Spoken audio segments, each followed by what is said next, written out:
British राजवटीच्या काळात श्री स्वामी समर्थांचे असे एक महान भक्त होऊन गेले, ज्यांनी गरिबांचे प्राण वाचवण्यासाठी स्वतःचे प्राण, प्रतिष्ठा आणि सरकारी नोकरीसुद्धा पणाला लावली. आपण बोलत आहोत नाशिकमधील संत यशवंतराव महाराजांबद्दल. यशवंतराव महाराजांचा जन्म 1815 साली पुणे जिल्ह्यातील एका साध्या कुटुंबात झाला.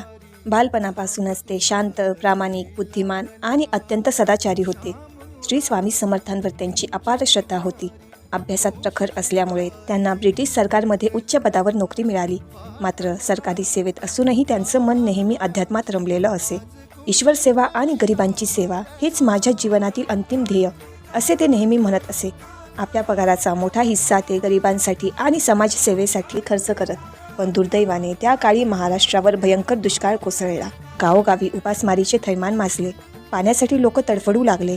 हे दृश्य पाहून महाराज अस्वस्थ झाले. त्यांनी आयुष्यभराची जमापुंजी गरिबांमध्ये वाटून टाकली, पण ती रक्कम पुरेशी नव्हती. तेव्हा त्यांनी जनतेच्या मदतीसाठी इंग्रजांच्या तिजोरीतून 1,70,000 रुपये काढून गरजू लोकांमध्ये वाटून दिले. आणि एवढे करूनही त्यांनी सत्य लपवले नाही. ते स्वतः ब्रिटिश अधिकाऱ्याकडे गेले. त्यांना संपूर्ण घटना सांगितली आणि मिळणारी कोणतीही शिक्षा भोगण्याची तयारी दर्शवली.